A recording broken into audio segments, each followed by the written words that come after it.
জালিম স্বৈরাচার আর জুলুমের আধিপত্য সারা জীবন টিকে থাকে না। জালিমের বিদায় হওয়ার পরে একদিন ইসলামপন্থী মানুষ ক্ষমতায় আসে। বিশ্ব বরেণ্য মুফাসসিরে কোরআন 50 বছর কোরআনের তাফসীর করার কারণে যাকে কারারুদ্ধ করা হলো, 13টা বছর তিনি কারাগারে কাটিয়ে গেলেন।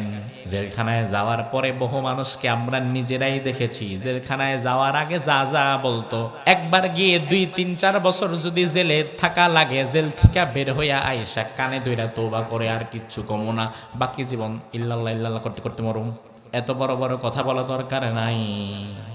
কিন্তু আমরা ওই মুফাসসিরকে দেখেছি 50 বছর তাফসীর করার পরে যখন জেলে গিয়েছে, হাজার অফার তাকে করা হয়েছে, তিনি কোনো কথা শুনেন নাই, কোনো অফার তিনি গ্রহণ করেন নাই। বরং তিনি জেলখানার বাহিরে যেমন কোরআনের পক্ষে কথা বলতেন, জেলখানার ভেতরে গিয়েও কোরআনের পক্ষেই অবস্থান নিয়েছিলেন। এটা ঈমান। আমার ভাইরা, আজ আপনাদেরকে সাক্ষ্য দেওয়া লাগবে। দেশের প্রশ্নে থাকতে গেলে, ঈমানের পক্ষে থাকতে গেলে, ইনসাফের পক্ষে থাকতে গেলে, যদি ওসমান হাদির মতো গুলি খাওয়া লাগে, শাহাদাত বরণ করা লাগে, তবু আমরা ঈমানের পক্ষে থাকবো, দেশের পক্ষে থাকবো, ইনসাফের পক্ষে থাকবো। কারা কারা থাকবা? তুই হাত তুলে আল্লাহর দেখা।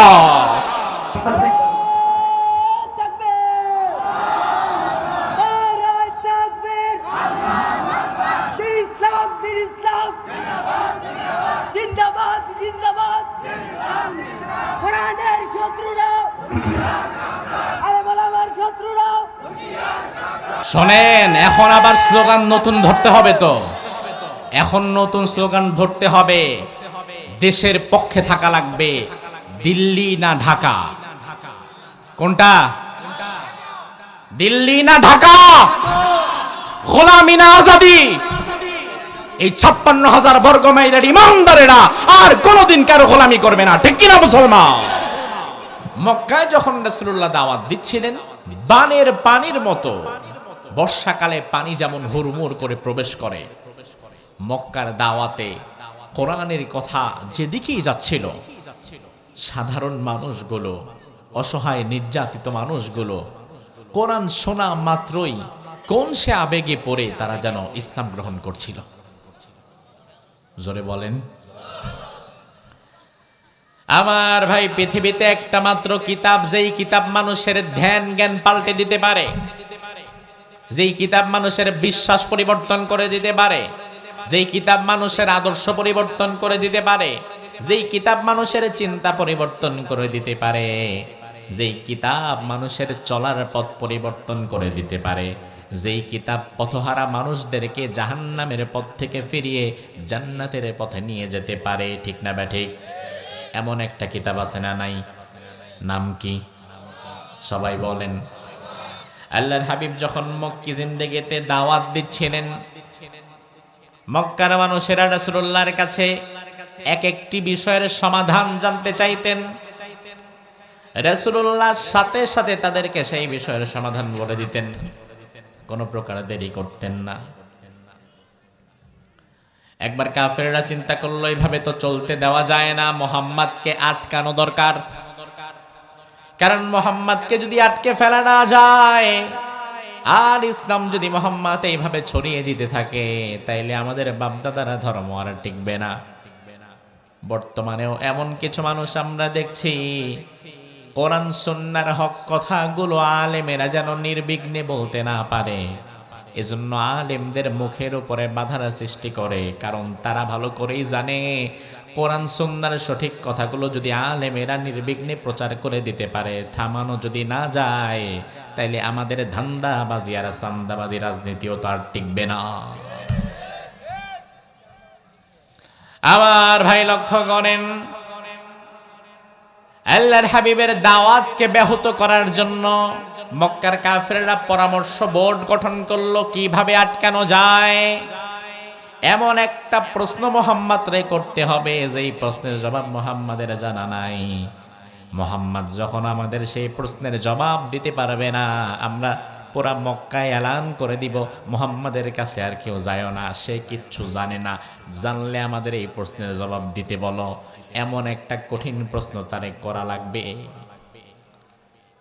তবে এত কঠিন প্রশ্ন আবার মক্কার মুশরিকদের জানাও ছিল না। তার কারণ তারা দেখে আমরা যা জানি না, আমরা যা জানি না তাও মোহাম্মদ জানে, আর যেটা জানি ওটা তো জানেই। মক্কার কাফেররা চিন্তা করলো এভাবে হবে না। প্রাচীন আসমানি কিতাবের জ্ঞান যাদের ছিল, ইহুদি খ্রিস্টানদের বড় বড় আলেম যারা, ইহুদি পণ্ডিত যারা, যাদের কাছে তাওরাতের জ্ঞান ছিল, ইনজিলের জ্ঞান ছিল, জাবুরের জ্ঞান ছিল, এমন লোকদের কাছে গিয়ে কঠিন কিছু প্রশ্ন আগে শিখে আসা লাগবে, এরপরে ওই কঠিন প্রশ্ন করে তারা আটকাইতে হবে। নিজেদের জ্ঞান নাই, আরেকজনের কাছ থেকে ধার করতে হবে, তারপরেও আটকাইতে হবে। এই চিন্তা থেকে মক্কা থেকে দুইজন কাফের ইহুদি আলেমদের কাছে গেল। উকবা ইবনে আবু মুআইদ, নজর বিন হারিস, এই দুইজন ইহুদি আলেমদেরকে খুঁজে বের করে তাদের কাছে গেল, তাদেরকে হাদিয়া তোহফা দিল, দিয়ে বলল আমাদেরকে কঠিন জটিল আজগুবি এমন কিছু প্রশ্ন শিখিয়ে দেন, যেই প্রশ্ন মোহাম্মদকে করলে সে আটকে যাবে, পারবে না। আর তখন আমরা মক্কায় খবর ছড়িয়ে দিব যে মোহাম্মদের তো এই প্রশ্নের জবাব জানাই নাই, ও কেমনে নবী হয়, তার কথা তো মিথ্যা। এমন কিছু জটিল কঠিন প্রশ্ন আমাদের শিখিয়ে দিতে হবে। ইহুদি আলেমরা বলল ঠিক আছে, আমরা আসমানি কিতাব ঘেটে ঘেটে জটিল কঠিন 3টা প্রশ্ন খুঁজে বের করেছি। এই 3টি প্রশ্ন তোমরা যে ব্যক্তি নবী দাবি করে ওই মুহাম্মাদের কাছে গিয়ে করবা। যদি দেখো যে সে উত্তর দিতে পারে নাই, তাহলে ধরে নিবা সে ভণ্ড, প্রতারক, মিথ্যেবাদী। আর যদি দেখো সে উত্তর দিতে পারছে, তাইলে কিন্তু ভয়, তার কারণ এই প্রশ্নের উত্তর দেওয়া প্রমাণ করবে সে সত্যিকার অর্থে প্রকৃত নবী। আর উনি যদি সত্যিকার অর্থে প্রকৃত নবী হয়, তাইলে তোমাদের মতামত এবং তোমাদের মতাদর্শ আর টিকবে না। আমার ভাই, সত্য বিষয় কিন্তু জীবনে কোনোদিন দুইটা হয় না। মিথ্যার হাজারো রূপ থাকে, কিন্তু সত্যের রূপ একটাই। সত্যের রূপ আপনি যদি মিথ্যা কথা বলেন, তাহলে মিথ্যা কথা সকালে একরকম হয়, বিকালে আবার আরেক রকম হয়, কালকে আবার আরেক রকম হয়, কারণ কথা তো মিথ্যা। আর কথা যদি সত্য হয়, আজকে যেমন কালকেও তেমন, 10 বছর পরেও যদি জিজ্ঞেস করা হয় ঠিক একই রকম, ঠিক কিনা? ইহুদি আলেমরা বলল 3টি প্রশ্ন শিখিয়ে দেই। এই 3টি প্রশ্ন যে লোকটা নবী দাবি করে তার কাছে গিয়ে তোমরা করবা। কোন 3টা প্রশ্ন? প্রথম প্রশ্ন হচ্ছে, যে ব্যক্তি নবী দাবি করে তাকে জিজ্ঞেস করবা ওয়ায়াসআলুনাকা আনিল কাহাফ, আসহাবে কাহাফ কারা ছিল? কোন সেই যুবক, তারা কতজন ছিল? কোন সাম্রাজ্যের অধিবাসী ছিল? কতদিন তারা গুহায় ঘুমিয়েছিল? তাদের ইতিহাস কি? এটা জানতে চাইবা। আল্লাহর নবী হওয়া ছাড়া এই জটিল ইতিহাস আর কেউ জানবে না। 2 নম্বরে ওয়াসআলুনাকা আনিল করনাইন, যুলকারনাইন কে, তার ইতিহাস কি সেটা জানতে চাইবা। এই জটিল ইতিহাসটাও আসমানি কিতাবের জ্ঞান যার কাছে নাই, সে ছাড়া কেউ বলতে পারবে না। আর 3 নাম্বার হচ্ছে ওয়াসআলুনাকা আনির রূহ, মানুষের যে রূহ মানুষকে চালিকা শক্তি দান করে, হাত নড়ে, পা নড়ে, মুখ নড়ে, চোখ নড়ে, কথা বলা যায় কেন? তার কারণ ভেতরে রূহ আছে দেখে। রূহটা যদি চলে যায়, হাত আছে, পা আছে, চোখ কান নাক সবই আছে, তবে আর আগের মতো কাজ করে না। তাহলে রূহ কি জিনিস যেটা থাকলে মানুষের হাত পা নড়ে, কথা বলে? কি এমন জিনিস রূহ যেটা না থাকলে মানুষ আর চলতে পারে না? এই 3টি জটিল কঠিন প্রশ্ন তোমরা মুহাম্মদকে করবা, দেখো সে উত্তর দিতে পারে কিনা। মক্কার কাফেররা এই 3টি প্রশ্ন লুফে নিল। পরদিন সকাল বেলায় বিশ্বনবীর দরবারে মক্কার কাফেররা চলে গেল, গিয়ে বলল মুহাম্মদ আপনারা বলেন সাল্লাল্লাহু আলাইহি ওয়াসাল্লাম। বলল মুহাম্মদ এদিকে আসো, 3টি প্রশ্ন আমরা নিয়ে এসেছি তোমার জন্য, উত্তর দিতে পারবা নাকি আগে বলো। আল্লাহর হাবিব বললেন কোনো সমস্যা নাই, কোন তিনটা প্রশ্ন আমারে জানিয়ে দাও। মক্কার কাফেরেরা বলল আগে বুঝে শুনে বলো, উত্তর দিতে পারবা কিনা বলো। উত্তর যদি দিতে না পারো তাইলে আমরা বুঝবো তুমি মিথ্যাবাদী, ভণ্ড, প্রতারক। আর উত্তর যদি দিতে পারো তাইলে আমরা সবাই মিলে ইসলাম গ্রহণ করে ফেলব। কাফেরদের কথা, মুনাফিকদের কথা, এদের কি অন্তরের কথা আর মুখের কথা কি এক? এক। আমাদের সমাজেও দেখবেন কিছু মানুষ আছে যাদের মুখের কথা আর অন্তরের কথা এক না। মুখের কথায় মনে হয় তার চাইতে বড় জনদরদি আর কেউ নাই, অথচ ক্ষমতায় টিকে থাকার জন্য ওই ব্যক্তি প্রয়োজনে হাজারো মানুষের লাশ ফালায় দিতে পারে, এক মিনিট ভাবেও না। আছে না ভাই? মুখের কথা আর অন্তরের কথা এক না। রাসূলুল্লাহ বললেন আচ্ছা ঠিক আছে, তিনটি প্রশ্ন আগে শুনি, যদি জবাব আমার এই মুহূর্তে জানা থাকে জানিয়ে দেব, আর যদি না জানা থাকে তাহলে জেনে জানাইতে হবে। দেখেন আমার ভাই, আল্লাহর আকাশের নিচে জমিনের উপরে রাসূলের চাইতে বেশি জ্ঞানী আর কেউ কি ছিলেন? কথা কয় না। আচ্ছা, কিয়ামতের আগে আরেকজন আসবেন না? আমাদের অবস্থা হচ্ছে, আমাদের হুজুরদের অবস্থা বলি, আপনাদের কথা বাদ দেন। কেউ যদি কিছু জানতে চায়, ওই বিষয়ে যদি আমার জানা নাও থাকে, জানা থাকলে তো কথাই নেই, আর জানা নাও থাকলে নিজ থেকে বাড়ায়া 2 লাইন বলে ফেলে বেশি, এমন হুজুর আছে না নাই? এই সমাজের মানুষের এটা একটা রোগ, যেটা জানে সেটা তো বলেই, যেটা জানে না এটাও বলে। এই জন্য এই সমাজে তালাকের মতো গুরুত্বপূর্ণ বিষয়, তালাকের মতো সেনসিটিভ বিষয়ের মাসালা আপনি পাবেন চায়ের দোকানে বসলে। আছে না নাই?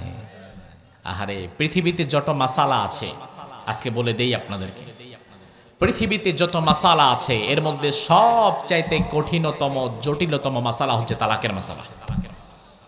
যে মাসালা দিতে গিয়ে মুফতি সাহেবদের ঘাম ঝরে যায়, আর আমাদের দেশে ওই মাসালা চায়ের দোকানের টং দোকানওয়ালাও দেয়।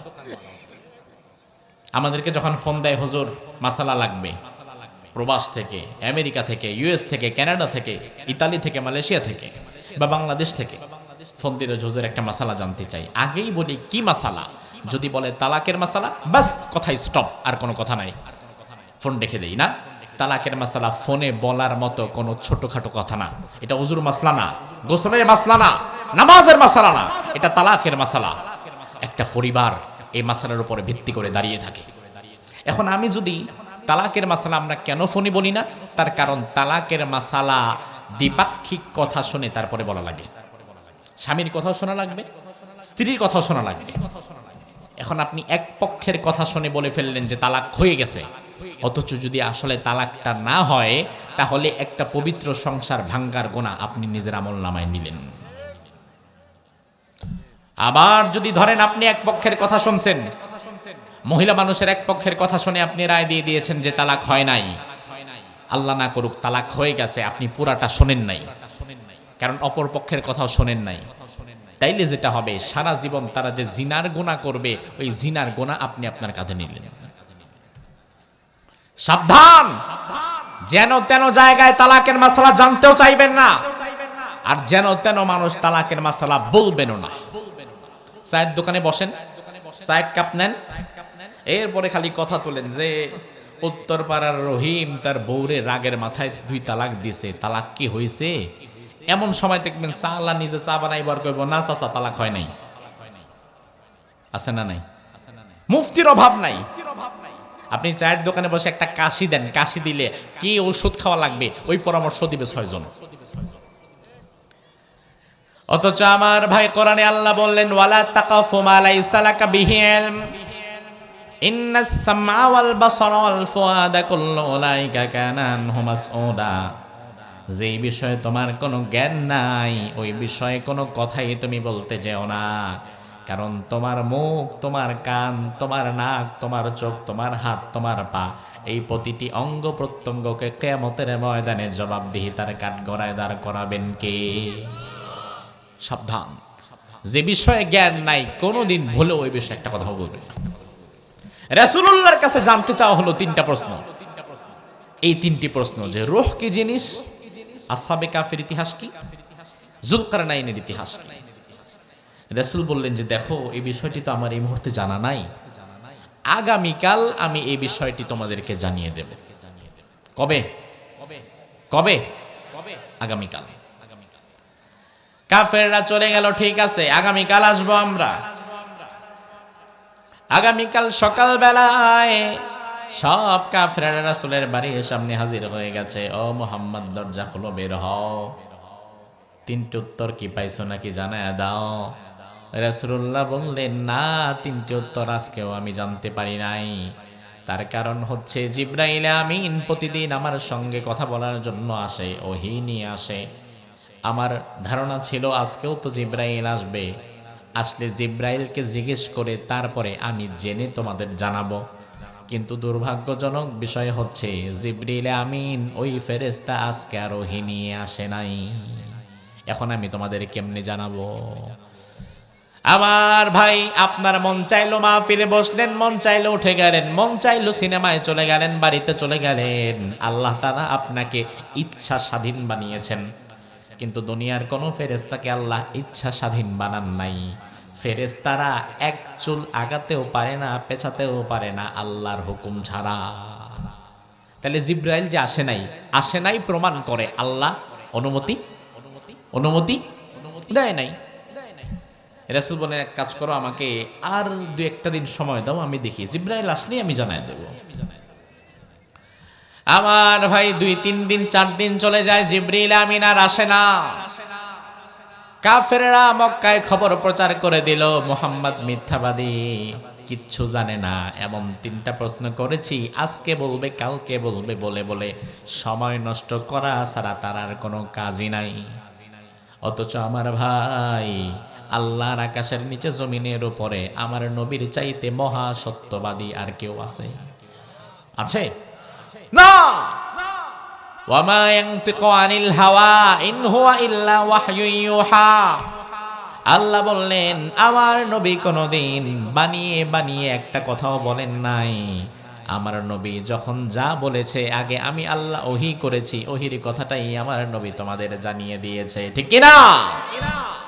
এখন জিবরাইল তো আসে না, মক্কার লোকেরা খবর ছড়িয়ে দিল যে মুহাম্মদ তো মিথ্যা কথা বলে, মিথ্যাবাদী। এখন জিবরিল না আসলে রাসূল করবেটা কি, কিভাবে বলবে? জ্ঞানের সোর্স তো বন্ধ হয়ে গেছে।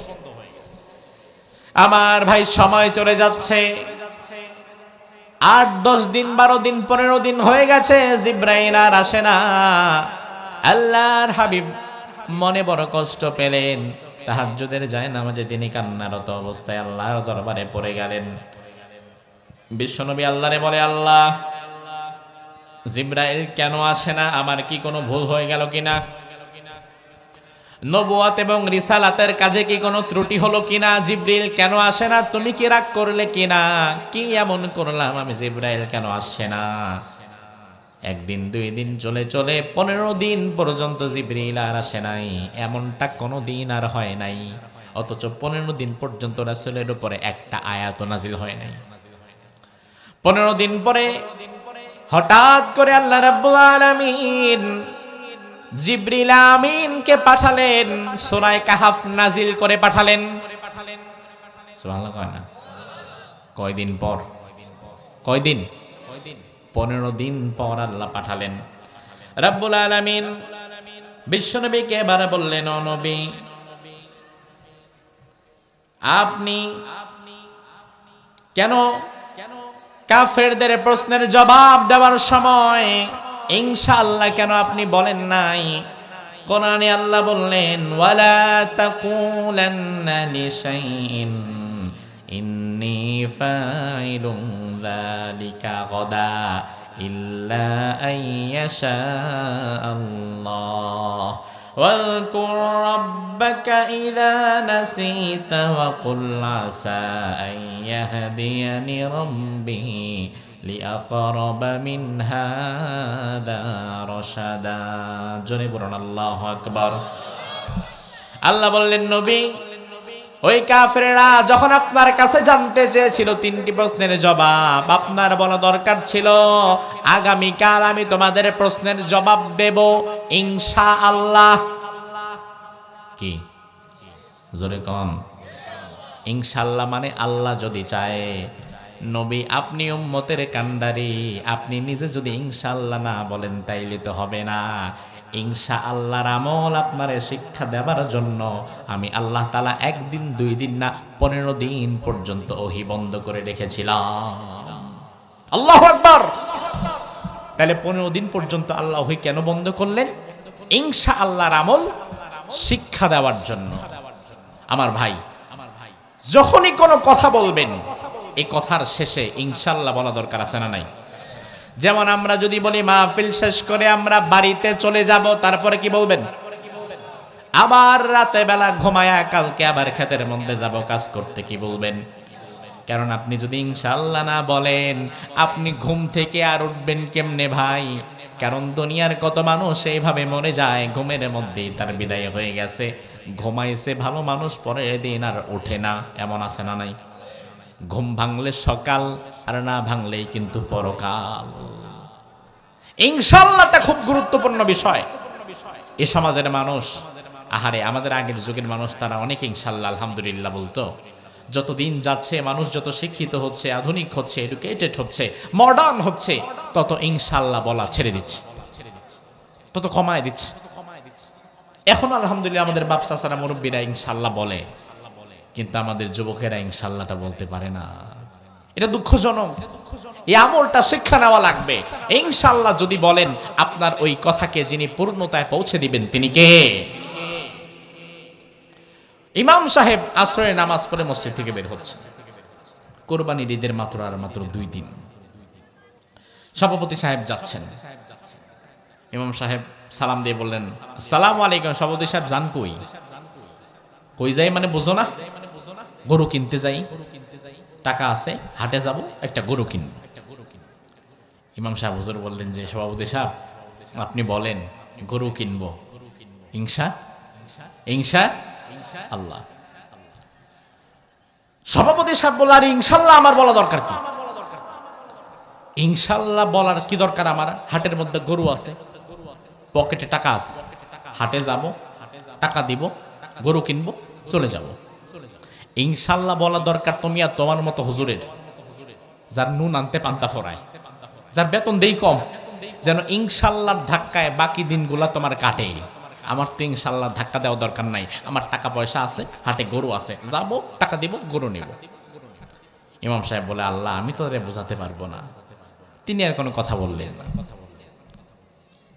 আবার এশার নামাজ পড়ায় ইমাম সাহেব যখন বের হচ্ছে, দেখে সভাপতি সাহেব আবার আসতেছে, হাতে আর গরু টরু নাই। তো চিন্তা করছে যে আজকে কিনে নাই, ঈদের আগের দিন রাত্রেও তো গরু কেনা যায়। ইমাম সাহেব বলল, সভাপতি সাহেব গরু কিনেন নাই আজকে? কয় না। পরে কিনবেন?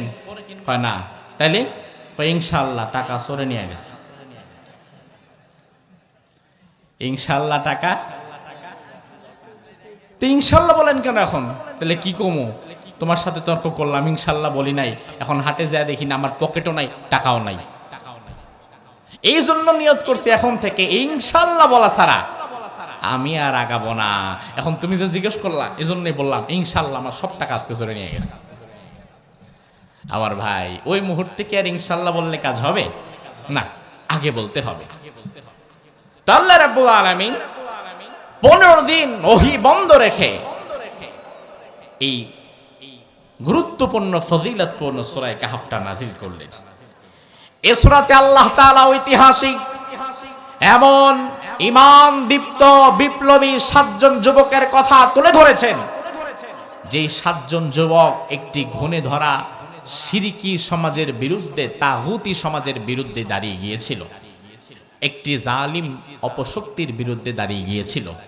ওই যুবকদের ভূমিকা কি ছিল, আল্লাহ তাআলা তাদেরকে কিভাবে উদ্ধার করেছেন, তাদের ঈমান কত মজবুত ছিল, এই প্রসঙ্গে আল্লাহ তাআলা এই সূরা নাজিল করেছেন।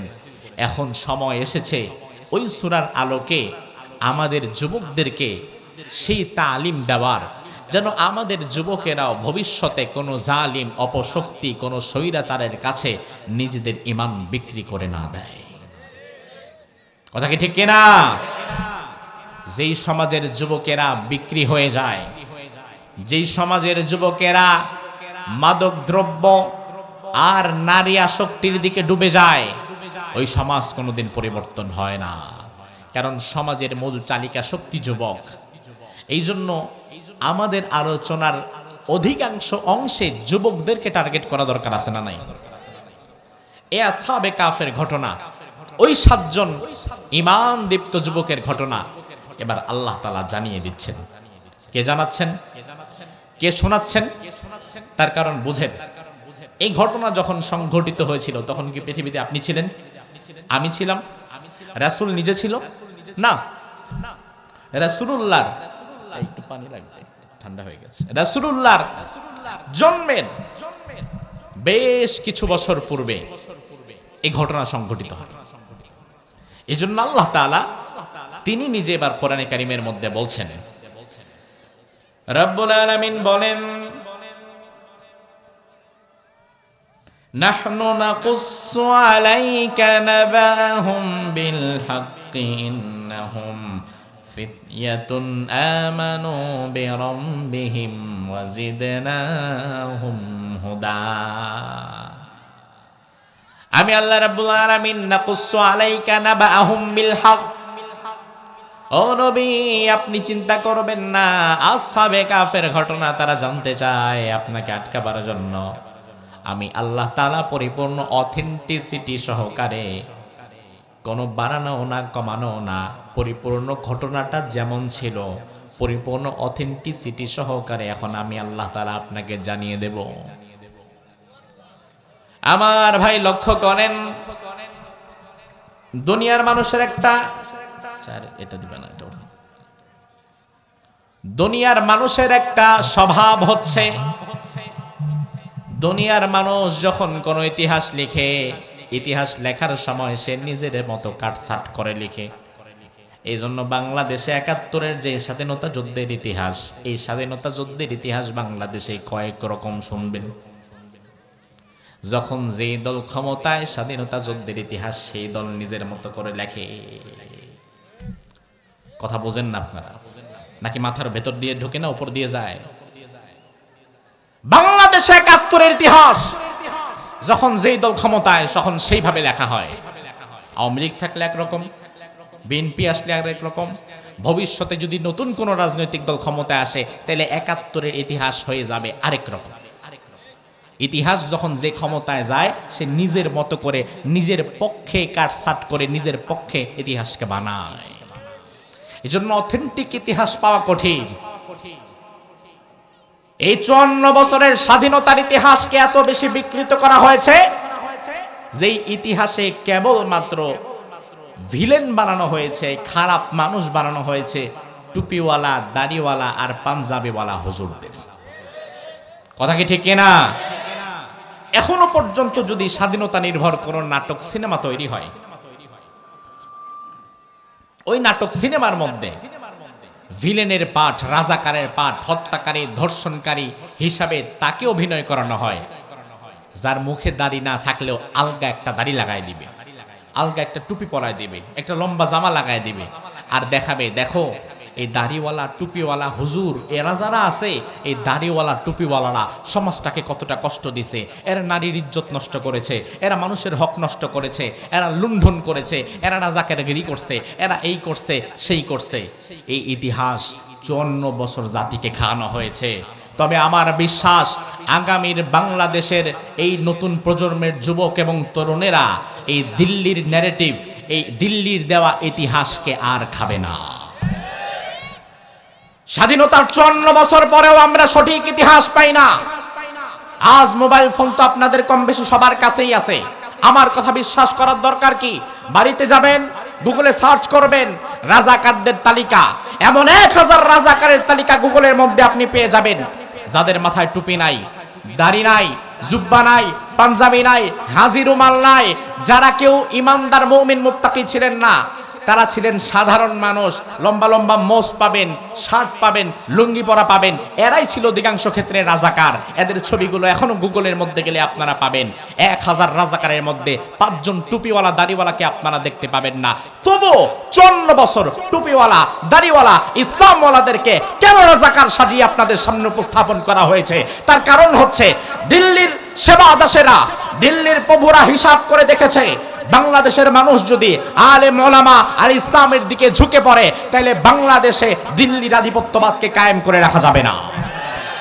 এজন্য তারা সুকৌশলে তাদের নিজেদের পা চাটা গোলামদের দ্বারা এমন ইতিহাস বানিয়ে বারবার আমাদের পাঠ্যপুস্তকে আমাদের প্রজন্ম থেকে প্রজন্ম ছাপিয়ে দিয়েছে, খাইয়ে দিয়েছে, যেন এই জাতি মনেই করে যে হুজুর ধর্ষণকারী, হুজুর হত্যাকারী, হুজুর অমুক, হুজুর তমুক।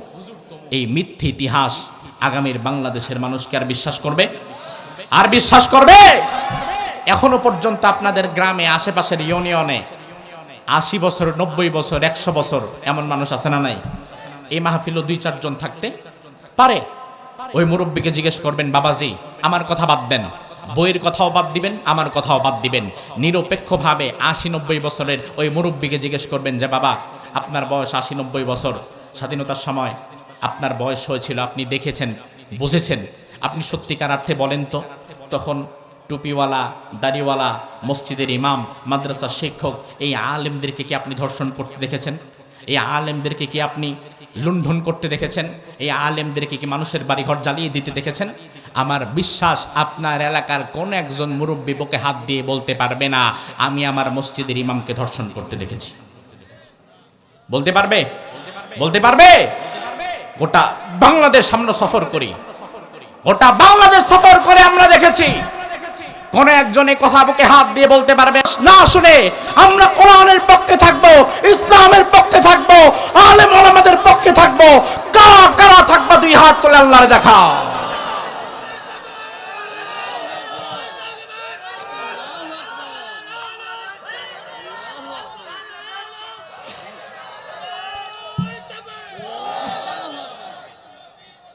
আল্লাহ সুবহানাহু ওয়া তাআলা কবুল করুক, আমরা বলি আমিন। আমার ভাই, এজন্য দেখেন আল্লাহ তাআলা আগেই বলে দিলেন, ইতিহাস বলার আগেই আল্লাহ বলে দিলেন নবী দেখেন দুনিয়ার মানুষের কাছে কলম থাকলে সে নিজের মতো করে বানায়, কিন্তু আমি আল্লাহ সাবে কাফের ইতিহাস আপনাকে এমন ভাবে শোনাচ্ছি এক বিন্দু বাড়ানো কমানো কিচ্ছু পাবেন না। আল্লাহু আকবার।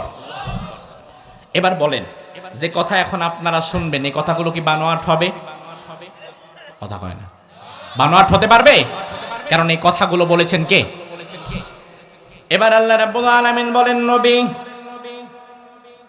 ইন্নাহুম ফিতয়াতুন আমানু বিরাব্বিহিম ওয়াজিদনাহুম হুদা। আসহাবে কাফের মধ্যে তারা ছিল ফিতয়াতুন, কিছু যুবক। মুফাসসিরগণ বলেছেন আসহাবে কাফের যুবকদের সংখ্যা বেশি ছিল না, তারা ছিল মাত্র 7 জন। কয়জন?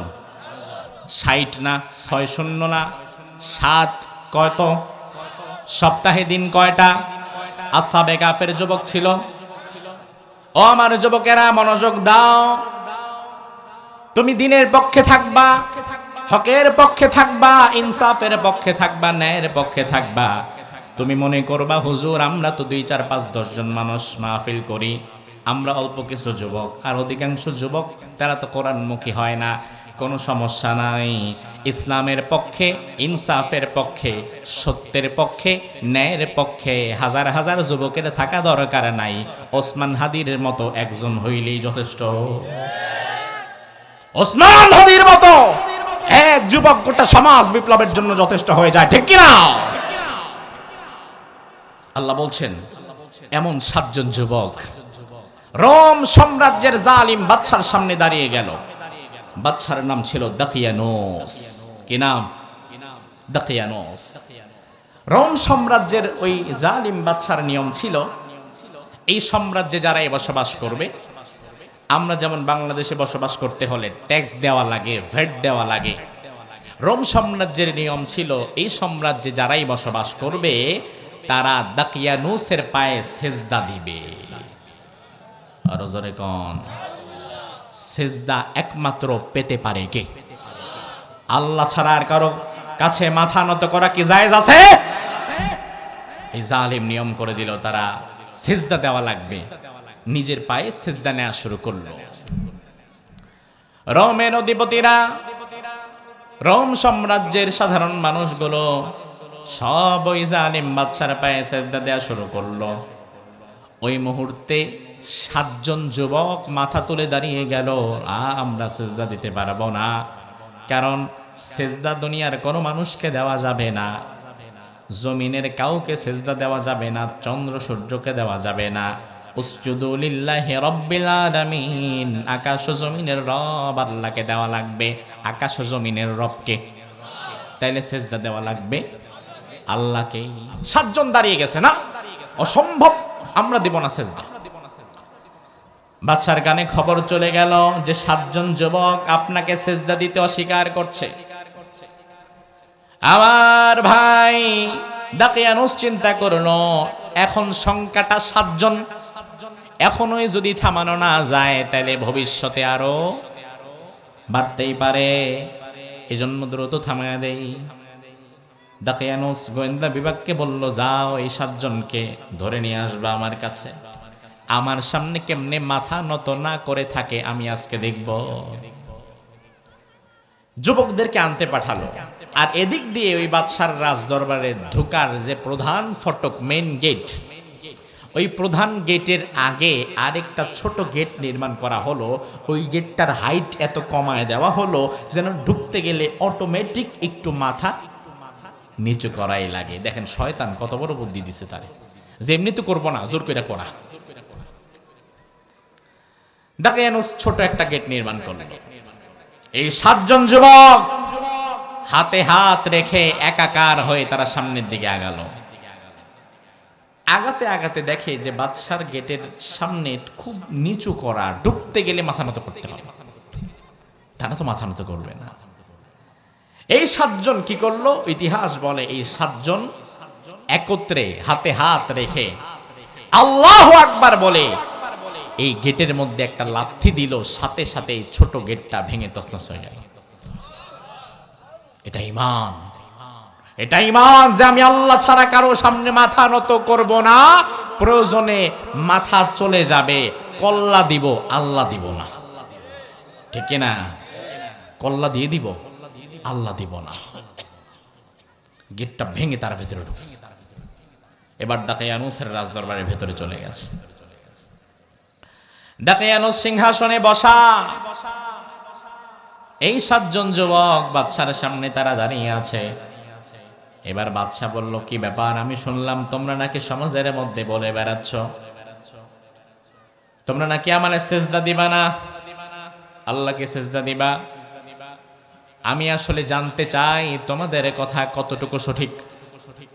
তার কারণ বাহিরে আমার অগোচরে বড় বড় কথা তো অনেকেই বলতে পারে, আমি দেখতে চাই আমার সামনে দাঁড়ায় তোমরা বলতে পারো কিনা। আমার ভাইরা, প্রকৃতি ইমানদার যারা, তারা ক্ষণে ক্ষণে তাদের বক্তব্য পাল্টায় না, বরং তারা বাহিরে যে বক্তব্য দেয় ওই বক্তব্যের কারণে যদি তাদেরকে গ্রেফতার করে নিয়ে যাওয়া হয়, কথা যেটা বাহিরে বলতো তারা যদি জেলখানায়ও চলে যায় ওই কথাটা তারা জেলখানার ভেতরেও বলে। ঠিক কিনা? আবার ধরেন তাদেরকে যদি আপনি ওই সত্য কথা বলার কারণে ফাঁসির মঞ্চে নিয়ে যান, তাইলে ফাঁসির মঞ্চে গিয়ে মৃত্যুর আগে জল্লাদের কানের কাছে গিয়েও সত্যের দাওয়াতটা তারা দিয়েই যায়। সত্য পথের পথিক যারা, তারা কোনোদিন তাদের মতাদর্শ পরিবর্তন করে না। বাংলাদেশের বিশ্ববরেণ্য মুফাসসির কোরআন, কোরআনের তাফসীর করার কারণে 50 বছর কোরআনের তাফসীর করার কারণে যাকে কারারুদ্ধ করা হলো, 13টা বছর তিনি কারাগারে কাটিয়ে গেলেন। জেলখানায় যাওয়ার পরে বহু মানুষকে আমরা নিজেরাই দেখেছি, জেলখানায় যাওয়ার আগে যা যা বলতো, একবার গিয়ে 2, 3, 4 বছর যদি জেলে থাকা লাগে, জেল থেকে বের হইয়া আইসা কানে ধইরা তওবা করে আর কিচ্ছু কমো না, বাকি জীবন ইল্লাল্লাহ ইল্লাল্লাহ করতে করতে মরুম। এত বড় বড় কথা বলা দরকার নাই। কিন্তু আমরা ওই মুফাসসিরকে দেখেছি 50 বছর তাফসীর করার পরে যখন জেলে গিয়েছে, হাজার অফার তাকে করা হয়েছে, তিনি কোনো কথা শুনেন নাই, কোনো অফার তিনি গ্রহণ করেন নাই। বরং তিনি জেলখানার বাহিরে যেমন কোরআনের পক্ষে কথা বলতেন, জেলখানার ভেতরে গিয়েও কোরআনের পক্ষেই অবস্থান নিয়েছিলেন। এটা ঈমান। ওই বাদশা বলল যে আমার সামনে বলতে পারবা যা তোমরা বাহিরে বলছো? এই যুবকেরা এবার কোরআনে কারীম আমাদেরকে জানাচ্ছে, স্বাভাবিকতই এই যুবকরাও ভালো করে জানে এমন জায়গায় আমরা চলে এসেছি, এই জায়গায় যদি একটা টু শব্দটা করি তাহলে আমাদের মৃত্যুটা সুনিশ্চিত হয়ে যাবে। আল্লাহ রাব্বুল আলামিন কোরআনের মধ্যে বললেন, وَرَبَطْنَا عَلَى قُلُوبِهِمْ إِذْ قَامُوا فَقَالُوا رَبُّنَا رَبُّ السَّمَاوَاتِ وَالْأَرْضِ لَن نَّدْعُوَ مِن دُونِهِ إِلَٰهًا لَقَدْ قُلْنَا إِذًا شَطَطًا। জোরে বলুন আল্লাহু আকবার। আল্লাহ রাব্বুল আলামিন বলেন, ও নবী, ওই জালিম বাদশাহ, স্বৈরাচার বাদশাহ এই 7 জন যুবককে যখন ধরে নিয়ে তার সামনে দাঁড় করালো, আমার যুবকদের দিকে আমি তাকিয়ে দেখছিলাম তারা কিছুটা ভয় পাচ্ছে। আমি আল্লাহ রাব্বুল আলামিন ওয়ারাবাতনা আলা কুলুবিহিম, ওই সময় সাথে সাথে তাদের বুকের পাটাটা শক্ত করে দিলাম। শুনে কোন তাদের সাহস বাড়ায়া দিলাম যে বেটা তুই সত্যের পক্ষে আছিস, তোর পা কেন কাঁপবে, তোর বুক কেন কাঁপবে?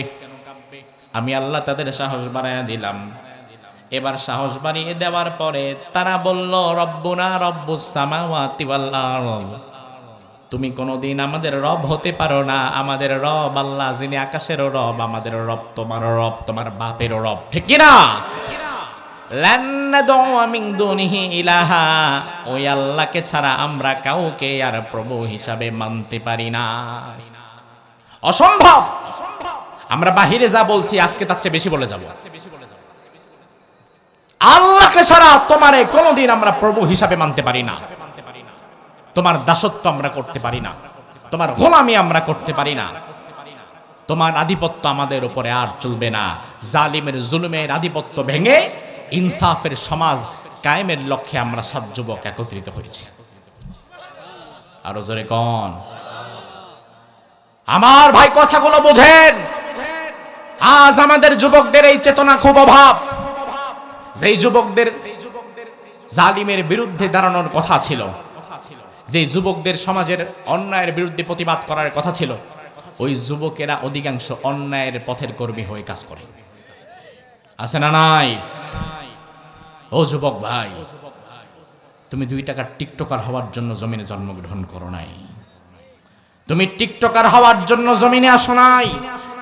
তোমার ভেতরে খালিদ বিন ওয়ালিদের রক্ত, তোমার ভেতরে তারেক বিন জিয়াদের রক্ত। তোমার জন্ম হয়েছে সমাজের অন্ধকার দূর করে আলো প্রতিষ্ঠা করতে, দিন প্রতিষ্ঠা করতে, ঠিক কিনা? এই যুবকদের আমাদের খুব দরকার। তোমার মতো সস্তা টিকটকার লাফাঙ্গা 1000 যুবকের চাইতে একজন বিপ্লবী ওসমান হাদি আল্লাহর কাছে অনেক বেশি দামি। কথা কি ঠিক কিনা? এজন্য আজ ওসমান হাদির জন্য গোটা দেশ কাঁদে। বর্তমান ওসমান হাদি একক জনপ্রিয়তা যেটা, সেটা বাংলাদেশের অনেক বড় বড় নেতারও নাই। এত ভালোবাস তাকে কেন বাস? ওসমান হাদির কথা কি ছিল? ওসমান হাদির কথা ছিল দেশের পক্ষে, ইনসাফের পক্ষে, আধিপত্যবাদের বিরুদ্ধে, দিল্লির বিরুদ্ধে, ঠিক কিনা? ওসমান হাদির মূল কথা কিন্তু এগুলাই ছিল। আপনারা শুনবেন, শুনে দেখবেন। তার মূল কথাই ছিল যে বাংলাদেশ 56,000 বর্গ মাইলের একটা দেশ। এই দেশে আমরা স্বাধীনভাবে ধর্মকর্ম করব, এই দেশে আমরা স্বাধীনভাবে ব্যবসা করব, স্বাধীনভাবে কাজ করব, স্বাধীনভাবে চাষাবাদ করব, আমার প্রত্যেকটা কাজ থাকবে স্বাধীন। তো এই দেশে, এই দেশের রাজনীতি, অর্থনীতি, সমাজনীতি, সংস্কৃতি প্রত্যেকটা জায়গায় কেন পার্শ্ববর্তী দেশের মুশরিক দাদা বাবুরা বাম হাত ঢুকাবে? কেন আমার দেশের প্রতিটি জায়গায় তারা নাক গলাবে? আমি তো তাদের দাস না, আমি তো ভারতের গোলাম না, আমি গোলাম কার? কথা হয় না। আমরা গোলাম কার? এই দিল্লির বিরুদ্ধে কথা বলতো ওসমান হাদি, ভারতীয় আধিপত্যবাদের বিরুদ্ধে, যে আমার মাথার উপরে আমি দিল্লির কালো ছায়া আর দেখতে চাই না। এই জন্য প্রকাশ্য দিবালোকে দুনিয়া থেকে তাকে বিদায় করে দেওয়া হলো। আমার ভাই, আজকে একটা কথা বলি, যদিও হয়তো নিজের বিরুদ্ধে যাবে, তারপরেও বলে যাই আপনাদেরকে, নিজের মানুষ মনে করে। আমি মাঝে মাঝে চিন্তা করি, একা একা ভাবি, আমি চিন্তা করি আল্লাহ, আমার মতো অনেক টুপিওয়ালা দাড়িওয়ালার চাইতে ঈমান, তাকওয়া এবং দেশপ্রেমের প্রশ্নে হয়তো ওসমান হাদি এগিয়ে গেছিল। কথা কি ঠিক কিনা? দেশপ্রেমের প্রশ্নে, ঈমানের প্রশ্নে, সাহসিকতার প্রশ্নে ওই যুবক ছেলেটি এগিয়েছিল। এই বাজারে কিন্তু ভাই মানুষ খুন করতে বেশি কিছু লাগে না। গাঁজাখোর, নেশাখোর এমন কাউকে যদি আপনি 10,000 টাকা ধরাই দিয়েছেন রাত্রেবেলা, 10,000 টাকা দিলাম, মুরব্বী বাবাজি যখন ঈশান নামাজ পড়ে বাড়ির দিকে যাবে, তার পেটের ভিতরে একটা ছুরি ঢোকায় দিবা। ওই গাঁজাখোর, নেশাখোর 10,000 টাকার লোভেও একজন ভালো মানুষকে মেরে ফেলতে পারে। পারে না? পারে কিনা? যেই বাজারে 10,000 টাকা দিলে মানুষ মারা যায়, ওই বাজারে ওসমান হাদিকে মারার জন্য ব্যয় করা হলো 219 কোটি টাকা। 219 কোটি। দিনাজপুরের ভাইরা, ঘাটে বুদ্ধি থাকলে বুঝে নেওয়া লাগবে, যেই বাজারে 10,000 টাকা দিলে মানুষ মারা যায়, ওই বাজারে যদি কাউকে মারার জন্য 219 কোটি টাকার বিগ বাজেট হয়, তখন বুঝতে হবে খেলা ন্যাশনাল লেভেলে না, খেলা চলে গেছিল ইন্টারন্যাশনাল লেভেলে। মুশরিক দাদা বাবুরা হিসাব করে দেখেছে, ভারতের মুশরিকরা হিসাব কষে দেখেছে, ওসমান হাদি যে মানসিকতা লালন করছে, ইনসাফের পক্ষে, দেশের পক্ষে, আধিপত্যবাদের বিরুদ্ধে যে মানসিকতা নিয়ে আগাচ্ছে, এই মানসিকতা যদি এখন বন্ধ করা না যায়, আর ওসমান হাদির এই মানসিকতা যদি এই অঞ্চলের, এই দেশের আরো কিছু যুবকদের মধ্যে একবার ঢুকে যায়, তাহলে আগামীর বাংলাদেশের যুব সমাজ, আগামীর বাংলাদেশের তরুণেরা ভারতকে বৃদ্ধাঙ্গুলি দেখাবে। এজন্য দিল্লির প্রভুরা ভালো করে হিসাব কষে দেখেছে যে বাংলাদেশকে দিল্লির কালো ছায়া মুক্ত করা যাবে না, প্রয়োজনে ওসমান হাদির মতো আরো কিছু মানুষকে শহীদ করে দিতে হবে। আমার ভাইরা, আজ আপনাদেরকে সাক্ষ্য দেওয়া লাগবে, দেশের প্রশ্নে থাকতে গেলে, ঈমানের পক্ষে থাকতে গেলে, ইনসাফের পক্ষে থাকতে গেলে, যদি ওসমান হাদির মতো গুলি খাওয়া লাগে, শাহাদাত বরণ করা লাগে, তবু আমরা ঈমানের পক্ষে থাকবো, দেশের পক্ষে থাকবো, ইনসাফের পক্ষে থাকবো। কারা কারা থাকবা? তুই হাত তুলে আল্লাহর দেখা।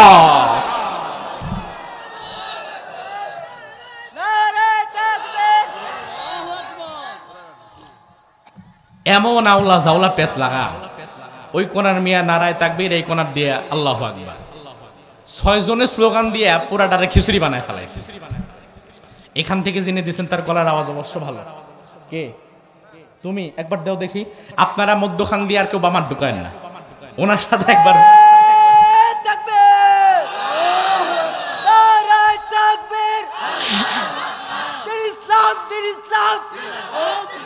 জিন্দাবাদ, জিন্দাবাদ। কোরআনের শত্রুরা, আলেম ওলামার শত্রুরা। শোনেন, এখন আবার স্লোগান নতুন ধরতে হবে তো, এখন নতুন স্লোগান ধরতে হবে। দেশের পক্ষে থাকা লাগবে, দিল্লি না ঢাকা। কোনটা? দিল্লি না ঢাকা, গোলামি না আজাদি। এই 56,000 বর্গ মাইলের ইমানদারেরা আর কোনোদিন কারো গোলামি করবে না, ঠিক কিনা মুসলমান? আমার ভাইরা, আল্লাহ রাব্বুল আলামিন বলেন, এই 7 জন যুবককে এবার জালিম বাদশা বলল, শোনো, তোমাদেরকে যদি এখন মেরে ফেলতে চাই মেরে ফেলতে পারবো, তবে মারছে না এই কারণে, এই এলাকার মানুষগুলো তারা বলবে আমি 7 জন যুবকরে ঘরের মধ্যে ডেকে নিয়ে মেরে ফেলছি, আমি বড় ভীতুকা পুরুষ তারা মনে করবে। যাও, 2 দিন সময় দিলাম, নিজেদের মতাদর্শ পরিবর্তন করে আমার পায়ে সেজদা দেওয়ার জন্য রাজি হবা, অথবা প্রকাশ্য দিবা লগে তোমাদেরকে আমি মেরে ফেলবো। 2 দিন সময় দিলাম। এই 7 জন যুবক এবার বের হয়ে গেছে রাজদরবার থেকে। বের হয়ে 7 জনের বাড়ি ছিল 7 জায়গায়। এবার এই 7 জন একতাবদ্ধ হলো, হাতের উপরে হাত রেখে ওয়াদা করলো, বাকি জীবন আমরা যতক্ষণ বেঁচে আছি আমরা আর আলাদা আলাদা ভাবে থাকবো না। কারণ আলাদা আলাদা ভাবে থাকলে আমাদের অস্তিত্ব খুঁজে পাওয়া যাবে না। আমরা যদি নিজেদের মিশন এবং ভিশনকে সাকসেসফুল করতে চাই, তাইলে আমাদের 7 জনকে একত্রে থাকা দরকার আছে না নাই? 54 বছর আলেম ওলামারা কিছুই পায় নাই, ইসলামপন্থীরা কিছুই পায় নাই। এখনো পর্যন্ত একটা দাবি দাবা জানাতে হলে আমাদেরকে অন্য মানুষের লেজ ধরতে হয়, অন্য মানুষের কাছে হাত পাতা লাগে। এখন সময় এসেছে সব আলেম ওলামাদেরকে নিজেদের মত এবং পথকে ভুলে গিয়ে নিজেদের আকীদাগত মাসলাকগত ছোটখাটো বিষয়ের ইখতিলাফ ভুলে গিয়ে ঐক্যবদ্ধ হয়ে একসঙ্গে জাতির সামনে দাঁড়িয়ে যাওয়ার কথা কি ঠিক কিনা? কারণ আমি বিশ্বাস করি আগামীর বাংলাদেশে যত ইসলামী দল আছে, যত ইসলামী শক্তি আছে, তারা যদি একতাবদ্ধ হয়ে দাঁড়িয়ে যায়, তাইলে বাংলাদেশে আলেম ওলামাকে উপেক্ষা করে, ইসলামী দলগুলোকে উপেক্ষা করে রাজনীতি করার ক্ষমতা কারো নাই। যদি এক কাতারে আমরা দাঁড়িয়ে যেতে পারি, আলহামদুলিল্লাহ ইসলামের পক্ষে মানুষের ঢল নেমেছে। বিভিন্ন মাসলাকের মানুষ ইসলামী শক্তির কাছে আসছে। গতকাল দেখলাম আমাদের এক কওমি অঙ্গনের ভাই, আমি নিজেও কওমি মাদ্রাসায় পড়েছি, দাওরায়ে হাদিস আমি কওমি থেকে করেছি, হেফজ করেছি, আলিয়াতে পড়েছি, ইউনিভার্সিটিতে পড়েছি। পড়াশোনা যে মাদ্রাসায় করি না কেন, যেখানেই করি না কেন, দিন শেষে আল্লাহর জমিনে আল্লাহর দিন কায়েম করা লাগবে, ইনসাফের পক্ষে থাকা লাগবে, এই মতের সাথে আমরা সবাই আছি না নাই? তুমি যেখানে পড়াশোনা করবা সারা জীবন মনে করবা না যে এইটা নিয়েই আমার পয়রা থাকা লাগবে। কওমি অঙ্গনের এক ভাই আলী হাসান ওসামা দেখলাম জমিনে দিন প্রতিষ্ঠার এই আন্দোলনে শরিক হয়েছে। আমরা সাধুবাদ জানাই, আমাদের মাঝে কোনো হিংসা নাই, বিদ্বেষ নাই, রেশারেশি নাই, আমাদের দরজা উন্মুক্ত। বাংলাদেশের সকল মসজিদের ইমামেরা, মুয়াজ্জিনেরা, খতিবেরা, সব বক্তারা, খানকার পীরেরা, সব ইসলামী দলগুলো যদি এই মুহূর্তে একতাবদ্ধ হয়ে দাঁড়িয়ে যেতে পারে, আগামীর বাংলাদেশে কোরআনের সমাজ বিনির্মাণ হয়ে যাবে। আল্লাহ তাআলা কবুল করো। এই 7 জন বললাম আমরা আলাদা আলাদা ভাবে আর থাকবো না, তাহলে তো আমাদের অস্তিত্বই থাকবে না। এই 7 জন বললাম আমরা একত্রে দাঁড়িয়ে যাব, বাঁচলে একসাথে বাঁচবো, মরলেও একসাথে মরবো, আমরা আল্লাহ ছাড়া আর কাউকে ভয় পাবো না। এই 7 জন যুবক এবার চিন্তা করলো, এলাকার পরিবেশ তো খারাপ, ঈমান নিয়ে থাকা যাবে না, দিন নিয়ে থাকা যাবে না। আমরা এক কাজ করি, আমরা এলাকা ছেড়ে অন্য কোথাও চলে যাই, যেখানে দিন নিয়ে বাঁচতে পারবো সেখানে চলে যাই। এই 7 জন যুবক এবার এমন অচেনা অজানা এক গন্তব্যের দিকে পা বাড়ালো। কোথায় যাবে, কই থাকবে, কি খাবে, কোনো কিছুর কোনো ঠিক ঠিকানা নাই। আল্লাহ রাব্বুল আলামিন কোরআনুল কারীমের মধ্যে বললেন, এই 7 জন যুবক এবার আল্লাহকে বলে, আল্লাহ ইল আওয়াল ফিতয়াতু ইলাল কাহফি فقالوا ربنا آتنا من لدنك رحمة وهيئ لنا من أمرنا رشدا। আল্লাহ তাআলা কই যাব, কি খাবো, কি করব, কিছুই আমরা জানি না, মেহেরবানি করে তুমি তোমার রহমতের চাদরে আমাদের ঢেকে নাও, আমি তোমার কাছে রহমত চাই। কারণ আমার ভাইয়েরা, আল্লাহর রহমত ছাড়া বাঁচার কোনো উপায় আমাদের নাই। এই 7 জন যুবক এবার আল্লাহর কাছে রহমত চেয়ে সামনে আগাতে লাগলো। আগাতে আগাতে দেখে রাস্তার পাশে কুকুর একটা দাঁড়ানো আছে, কুকুরটা দাঁড়িয়ে আছে। এই 7 জন যুবক যদি ডানে যায় কুকুরটাও ডানে যায়, 7 জন যুবক যদি বামে যায় কুকুরটাও বামে যায়। এই 7 জন যুবক চিন্তা করলো কি ব্যাপার, কুকুর আবার পিছনে নিল কেন? আমার ভাই, আল্লাহ রাব্বুল আলামিন যদি কাউকে সহযোগিতা করতে চায়, তাইলে ল্যাংরা মশা দিয়ে সহযোগিতা করার ক্ষমতা আল্লাহর আছে না নাই? ফেরেশতা পাঠানোর দরকার নাই, ল্যাংরা মশা দিয়েও সহযোগিতা করতে পারে। এই কুকুরটা একমাত্র প্রাণী। তাফসিরে কুরতুবী প্রণেতা বলেন, কালবু আসহাবিল কাহফি ফিল জান্নাহ, দুনিয়ার কোনো গরু ছাগল কুকুর বিড়াল জান্নাতে যাবে না, মাটির সাথে মিশে যাবে। তবে একমাত্র আসহাবে কাহফের কুকুরটা জান্নাতে চলে যাবে। আরো জোরে কোন, কুকুর কেন জান্নাতি? দুনিয়ার কোনো কুকুর যেখানে জান্নাতে যাবে না, কোনো হরিণ জান্নাতে যাবে না, কোনো হাতি কোনো বাঘ কেউ জান্নাতে যাবে না, তাইলে নিকৃষ্ট প্রাণী কুকুর কেন জান্নাতে চলে যাবে? মুফাসসিরগণ বলেন আসহাবে কাফের কুকুর জান্নাতে যাওয়ার কারণ হচ্ছে লিসুহবাতিস সলিহিন, নেককার মানুষের সঙ্গে তারা ছিল। দুনিয়াতে আপনি নিজে খুব ভালো নেককার হতে পারেন নাই, তবে আপনার সম্পর্ক যদি নেককার মানুষের সঙ্গে থাকে, তাইলে ওই নেককার মানুষের কাতারে যিনি আপনাকে কবুল করে নেবেন তিনি কে?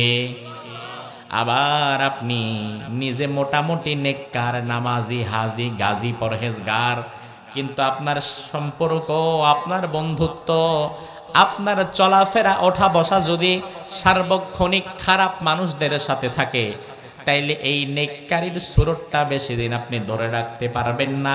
খারাপ মানুষদের সাথে চলতে চলতে নিজের মধ্যেও খারাপই ঢুকে যাবে। এজন্য আল্লাহ কোরআনের মধ্যে একবার দুইবার নয়, বারবার আমাদের বলে দিয়েছেন, ও ঈমানদারেরা শুনে নাও, তোমরা কুনু মাস সাদিকিন, সত্যবাদী নেককারদের সঙ্গে থাকবা। আমার ভাই, আমাদের সমাজে অন্যায় নিজে করে না, কিন্তু এমন দল করে, এমন মানুষের সঙ্গে থাকে যারা অন্যায় করে সার্বক্ষণিক। এমন আছে না নাই? নিজে ভালো মানুষ, নামাজি, নামাজের মধ্যে দাঁড়িয়ে, বিতরে নামাজে আল্লাহর সামনে দাঁড়িয়ে আল্লাহরে বলে, আল্লাহ ওয়ানা তুরকু মাইয়াফজুরুক, আল্লাহুম্মা ইয়্যাকা না'বুদু ওয়া লাকা নুসাল্লি। আয় আল্লাহ তাআলা, আমি দুনিয়ার সব পাপাচারীদের সঙ্গে আমার সম্পর্ক ছিন্ন করলাম। জমিনের মধ্যে যারা পাপাচারিতায় লিপ্ত থাকে তাদের সাথে আমার কোনো সম্পর্ক নাই। এই কথা তারা মসজিদে আল্লাহর দরবারে ঠিকই সাক্ষ্য দেয়। আবার নামাজ শেষ করে যখন সমাজে আসে, এমন মিছিলের মধ্যে ঢুকে যায় যেই মিছিলের সামনে বেনামাজি, পেছনে গাঞ্জাখোর, ডাইন পাশে আরেকজনে জমি আত্মসাৎকারী, বাম পাশে সাদাবাস। আছে না নাই? এমন মিছিলের মধ্যে ঢুকে গিয়েছেন আপনি ভাই। আপনি যত সময় মসজিদে ছিলেন আপনার সম্পর্ক ছিল নামাজওয়ালাদের সাথে, কিন্তু আপনি এমন মিছিলে ঢুকে গেছেন যেই মিছিলে নামাজওয়ালা একজনও আর নাই, যেই মিছিলে আল্লাহওয়ালা নাই, ঈমানওয়ালা নাই, তাকওয়াওয়ালা নাই। আপনার উদাহরণ হয়ে গেছে ওই মিষ্টির মতো, যেই মিষ্টিটা দিনাজপুর সদরের ভালো কোনো মিষ্টির দোকানে 1000 টাকা কেজি, 1200 টাকা কেজি, এমন সানা মিষ্টি আছে না নাই? একটা মিষ্টির দাম 100 টাকার উপরে পড়ে যায়, এমনও মিষ্টি আছে না নাই? আপনি সেখান থেকে একটা মিষ্টি নিলেন 100 টাকা দাম, পিরিজে করে খাবেন। এমন সময় মিষ্টিটা যদি ড্রেনের পানির ভেতরে পড়ে যায়, গোবরের মধ্যে পড়ে যায়, ড্রেনের পানির ভেতরে পড়ে যাওয়ার পরে ওই মিষ্টিটার দাম আছে আর কত? অথচ ওই মিষ্টিটার দোকানে থাকার সময় তার দাম আছে না নাই? 1000 টাকা কেজি মিষ্টি, বাকি মিষ্টিদের সাথে থাকলে তার দামও অটুট থাকে। কিন্তু এই মিষ্টি আলাদা হয়ে যদি ড্রেনের পানির ভেতরে পড়ে যায়, গোবরের মধ্যে পড়ে যায়, তার যেমন দাম থাকে না। আপনি মসজিদে আল্লাহর পথে থাকেন, আল্লাহওয়ালাদের সাথে থাকেন, আপনার দামও অনেক বেশি থাকে। আপনি যখন সমাজে খারাপ মানুষদের সাথে মিশবেন, তাদের সঙ্গে একই কাতারে দাঁড়ায় স্লোগান দিবেন, আপনার দামও তো আর থাকে না। আমার ভাই, কথাগুলো বিবেকের মধ্যে নেওয়া লাগবে। এজন্য আল্লাহ রাব্বুল আলামিন বললেন, ঈমানদারের সঙ্গে হবা, ভালো মানুষের সঙ্গে থাকবা। ঈমানদারের সঙ্গে থাকলে লাভ আছে না নাই? ভালো মানুষের সঙ্গে থাকলে লাভ আছে না নাই? আমার ভাই, ভালো করে বোঝেন, আপনি নিজে হয়তো ভালোভাবে নামাজ কালাম পড়তে পারছেন না, বা আপনার নিজের মধ্যে ঈমান আমলে কিছুটা ত্রুটি আছে, কিন্তু আপনার সম্পর্ক আলেমদের সাথে, আপনার সম্পর্ক বুজুর্গ মানুষদের সাথে, আপনার সম্পর্ক ঈমানওয়ালা, তাকওয়াওয়ালা, মুত্তাকি ঈমানদারদের সাথে। তাহলে যেটা হবে, আপনি হয়ে যাবেন স্বর্ণকারের ওই স্বর্ণের বালির মতো। মেয়ের বিয়ে দিবেন, ছেলের বিয়ে দিবেন, স্বর্ণ কেনা দরকার। দিনাজপুর বাজারে চলে গেছেন স্বর্ণ কেনার জন্য, বর্তমান 1 ভরি স্বর্ণের দাম 2 লাখ টাকার ওপরে চলে গেছে। আপনি 1 ভরি স্বর্ণ নিলেন, 2.5 লক্ষ টাকা দাম নিয়ে 1 ভরি স্বর্ণ আপনি কিনলেন। এখন এই 1 ভরি স্বর্ণ ঠিক আছে কিনা এটা মাপার জন্য একটা নিক্তি পাল্লা আছে না নাই? মাপার জন্য নিক্তি পাল্লায় দেবে। নিক্তি পাল্লায় দেওয়ার পরে পরিমাপ করে 1 ভরি ঠিক আপনারে বোঝায় দেবে। এবার আমার ভাই একটু লক্ষ্য করেন, 1 ভরি স্বর্ণ ওজন দেওয়ার আগে স্বর্ণকার কিন্তু এই স্বর্ণটারে পানির মধ্যে চোবায় নাই। স্বর্ণকার এই স্বর্ণটা গ্লাস থেকে বের করে আপনাকে নিক্তির উপরে ওজন করে দিয়ে দিয়েছে। অথচ এই স্বর্ণের গায়ে জলীয় বাষ্প লেগে আছে, এই স্বর্ণের গায়ে ক্ষুদ্রাতি ক্ষুদ্র ধুলাবালি লেগে আছে, যেই ধুলাবালি খালি চোখে দেখা যায় না। মাইক্রোস্কোপ ধরলে দেখবেন স্বর্ণের গায়ে কত ময়লা, কত ধুলাবালি। যেই ধুলাবালি, যেই ময়লার কোনো দাম আপনার কাছে নাই, আপনি ঝাড়ু দিয়ে ফালায়া দেন, কিন্তু এই ধুলাবালিগুলো বড় চালাক, তারা স্বর্ণের গায়ের সাথে লেগেছিল। এই জন্য স্বর্ণ যখন 2.5 লাখ টাকা বিক্রি হয়েছে, ওই ধুলাবালির দামও তখন 2.5 লাখ টাকা হয়ে গেছে। অথচ ধুলাবালি থেকে যদি স্বর্ণকে আলাদা করেন, এরপরে ধুলাবালির দাম আলাদাভাবে আর নাই। এজন্য আমার ভাই, আসহাবে কাফের কুকুরটা জান্নাতে কেন যাবে? তার কারণ হচ্ছে লিসুহবাতি, তারা ভালো মানুষের সাথে ছিল। লিসুহবাতি সলিহিন, তারা নেককার সালেহিনদের সাথে ছিল। আল্লাহ তাআলা আমাদের সকলকে নেককারদের কাতারে কবুল করুক। আরো জোরে কম। এবার আল্লাহ রাব্বুল আলামিন তাদের ব্যাপারে বললেন, সামনে যেতে যেতেই 7 জন যুবক আর একটা কুকুর, তারা পাহাড়ের নিচে একটা গর্ত দেখতে পেল। গর্ত দেখার পরে তারা ওই গর্তের ভেতরে ঢুকে গেল। তারা চিন্তা করলো, আমরা ক্লান্ত হয়ে গেছি, এই গর্তের ভেতরে ঢুকে একটু বিশ্রাম নেই, কালকে আবার পথ চলা শুরু করব। গর্তের ভেতরে ঢুকে তারা ঘুমিয়ে গেল। 7 জন যুবক ভেতরে ঢুকলো, কুকুরটা আর ঢুকলো না। কুকুরটা বাহিরে গেটের সামনে পাহারাদারের মতো পা 2টা সামনের দিকে দিয়ে বসে পড়ল। সুবহানাল্লাহ করলেন না? কুকুরটাই মূলত আল্লাহ তাআলা তাদের সিকিউরিটি গার্ড বানিয়ে দিয়েছিলেন। সিকিউরিটি গার্ড বানায় দিছে। এখনো আমাদের বিভিন্ন বাসা বাড়িতে কুকুর আছে না? কিচ্ছু লাগবে না, একটু মাঝে মাঝে খাবার টাবার দিন, বিনা বেতনে আপনার বাড়ি পাহারা দিবে। আমার ভাই, এবার আল্লাহ রাব্বুল আলামিন কোরআনের মধ্যে বললেন, فضربنا على آذانهم في الكهف سنين عددا। আমি আল্লাহ রাব্বুল আলামিন তাদেরকে ঘুম পাড়িয়ে দিলাম, জনমের মতো ঘুম, এমন ঘুম পাড়িয়ে দিলাম। দুনিয়ার মানুষ যখন ঘুমায় তার চোখ বন্ধ করে ঘুমায়, কান বন্ধ করে না। এই জন্য আপনি খুব মজবুত ঘুম দিয়েছেন। রাত বাজে 1:30 2টা, মাথার কাছে যদি মোবাইল থাকে, কয়েকবার যদি কল হয়, রিংটং বাজে, তাইলে ঘুমটা ভেঙে যায়। কারণ কি? তার কারণ আমার কান তো ঘুমায় নাই। আজকের বিজ্ঞান বলে দুনিয়ার মানুষ ঘুমিয়ে গেলে সব অঙ্গ প্রত্যঙ্গ ঘুমিয়ে যায়, যেটা ঘুমায় না সেইটার নাম কান। ওটার নাম কি? কারণ কানটাও যদি ঘুমায়া যাইতো, তাইলে মাথার কাছে বোমা ফাটলেও আপনি শুনতেন না, ঘুমও ভাঙতো না। আল্লাহ রাব্বুল আলামিন বলেন, এই 7 যুবক যখন এই গুহার মধ্যে গিয়ে ঘুমিয়ে গিয়েছে, আমি আল্লাহ তাআলা তাদের কানের মধ্যে পর্দা ফেলে দিয়ে তাদের কানটারেও ঘুম পাড়ায় দিলাম। আরো জোরে কন। রব্বুল আলামিন বলেন, এবার আর তাদের ঘুম ভাঙে না। 1 দিন 2 দিন 4 5 দিন চলে যায়, তাদের কোনো ঘুম আর ভাঙে না।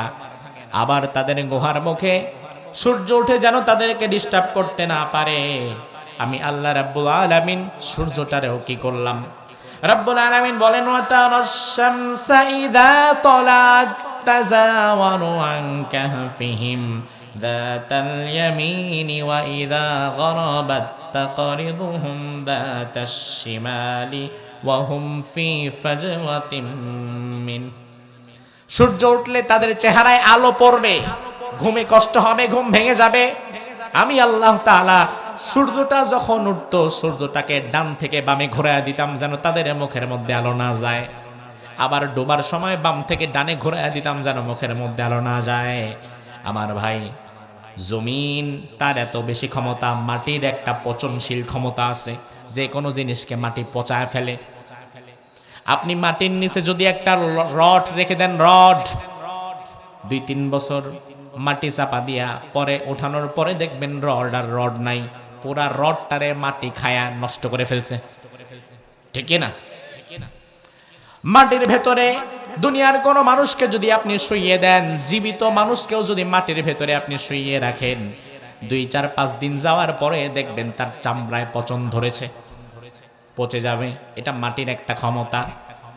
আল্লাহ রাব্বুল আলামিন বলেন, মাটি জানো এই 7 জন যুবকের শরীরটা পচাতে না পারে, খেয়ে ফেলতে না পারে, এই জন্য আমি আল্লাহ তাআলা কি করলাম দেখো, وتحسبهم أيقاظا وهم رقود ونقلبهم ذات اليمين وذات الشمال।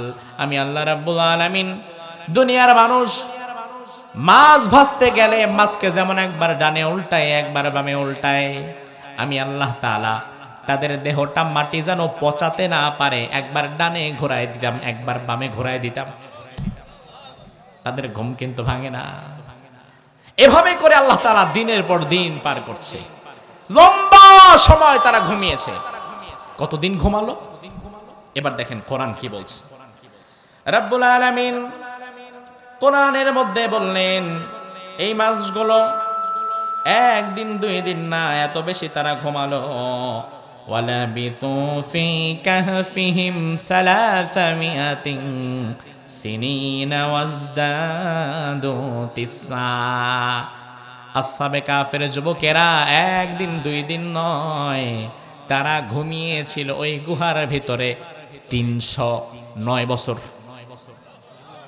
আরো জোরে, আরো জোরে বলেন, কয়শো বছর? 309 বছর। পৃথিবীর ইতিহাসে এত বিশাল ঘুম আর কেউ দিছে? আহারে, 309 বছর ঘুমিয়েছে। আচ্ছা, 309 বছর পরে তাদের ঘুম ভেঙেছে, ভাঙাইছেন কে? আল্লাহ চাইলে আরো 100 বছর পরে ভাঙাইতে পারতেন না? 309 বছর পরেই কেন ভাঙাইলেন? বোঝা লাগবে এর ভেতরেও আল্লাহর কোনো একটা গোপন রহস্য আছে, ঠিক কিনা? ফেলুল হাকিম লা ইয়াখলু আনিল হিকমা, তিনি মহাপ্রজ্ঞাময়, তার কোনো কাজ প্রজ্ঞার বাহিরে নয়। তিনি যা বলেন যা করেন, বুঝে আসুক আর না আসুক, বোঝা লাগবে এর ভেতরে কোনো একটা কল্যাণ আছে না নাই। 309 বছর পরে ঘুম ভাঙছে তাদের। এই 309 বছরে নখ চুল আগের মতোই আছে, সুবহানাল্লাহ, কিচ্ছু বড় হয় নাই। এবার ঘুম ভাঙার পরে একজন আরেকজনে জিজ্ঞেস করে, এই কতক্ষণ ঘুমাইছি? প্রথম প্রশ্ন দেখেন কি করে, আমরা ওয়াকাযালিকা বাআসনাহুম লিয়াতাসাআলু বাইনাহুম, একজন আরেকজনকে জিজ্ঞেস করতেছে যে আমরা কতক্ষণ ঘুমাইছি। পাশের জন বলে, ক্বালা কাইলুম মিনহুম কাম লাবিসতুম, কতক্ষণ ঘুমাইছো? আরেকজন ডাক দিয়া বলে, লাবিসনা ইয়াউমান, আমরা মনে হয় 1 দিন ঘুমাইছি। কয়দিন? তাদের দোষ দিবেন কেমনে? তার কারণ আপনি কতক্ষণ ঘুমান, ঘুম থেকে ওঠার পরে যদি ঘড়ি না দেখেন আর ঘুমাতে যাওয়ার সময় যদি ঘড়ি না দেখেন, তাইলে আপনিও তো জানেন না, ঠিক না? তাহলে আর এদের দোষ কি? বলেন আমরা তো লাবিসনা ইয়াউমান, 1 দিন ঘুমাইছি। পাশের জন সে বলে, আরে বেটা কিসের 1 দিন ঘুমাইছি, আমরা মূলত আধা দিন ঘুমাইছি, কাঁচা ঘুমটা ভাঙলো মাত্র। 309 বছর ঘুমায় কয় কাঁচা ঘুমটা ভাঙছে। আয়না ঘরের ঘুমোতে এত হয় না আমার ভাই। এবার একজন বলল, ক্বালা রাব্বুকুম আ'লামু বিমা লাবিসতুম, কে কতক্ষণ ঘুমাইছি না ঘুমাইছি ওই হিসাব কারো কাছে নাই, ওই হিসাব একজনের কাছে আছে। তিনি কে? কে কতটা সময় ঘুমিয়েছে এ নিয়ে তর্কাতর্কি করে লাভ নাই। পেটে খাবার নাই, এই জন্য আগে পেট ঠান্ডা করা লাগবে, কারণ পেট ঠান্ডা তো মাথা ঠান্ডা। যাও বাজারে যাও, খাবার দাবার কিনে আনো, খাবার দাবার খাই, তারপরে ঝগড়া করা যাবে কে কতক্ষণ ঘুমাইছি। এবার আল্লাহ রাব্বুল আলামিন তাদের কথাগুলো কোরআনের মধ্যে তুলে দিলেন। তারা বলল, ফাবাতু আহাদাকুম বিওয়ারিকিকুম হাদিহি ইলাল মাদিনাতি ফালইয়ানজুর আইয়ুহা আযকা তাআমান ফালইয়াতিকুম বিরিজকিম মিন। বাজারে যাও, তবে সাবধান, দাকিয়ানুসের এলাকা হারামখোর জালিমের এলাকা, এজন্য খাবারের মধ্যে হারাম থাকার সম্ভাবনা আছে না নাই? যখন বাজার করবা হারাম খাবার ভুলেও আনবা না, বাছাইকৃত হালাল খাবারটাই নিয়ে আসবা। পেটের মধ্যে ক্ষুধা, বিপদ সামনে, তবু হালাল খাবারটা তারা খুঁজছিল, হারামের দিকে যায় নাই। আর এই জাতির বহু মানুষ অভাবের তাড়নায় না, তারা হারাম খায় মূলত তাদের স্বভাবের কারণে। আছে না নাই? সুদ খাওয়ার কোনো দরকারই এখন নাই, তবু সুদ খাওয়া এখন তার অভ্যাস হয়ে গেছে, স্বভাব হয়ে গেছে। এবার একজন আড়ালে আবডালে চেহারা টেহারা ঢেকে, কারণ দাকিয়ানুসের এলাকা, বের হইলেই বিপদ, দেখবে ধরে নিয়ে চলে যাবে। আবার চেহারা টেহারা ঢেকে একদম লুকোচুরি করে বাজারে গেছে। যাওয়ার সময় কিরে, এদিক দিয়ে না রাত্রে আসার সময় গাছ দেখছিলাম, এদিক দিয়ে নদী হয়ে গেছে। আচ্ছা, এখানে না বাড়ি ঘর ছিল, এখানে দেখি পাহাড় হয়ে গেছে।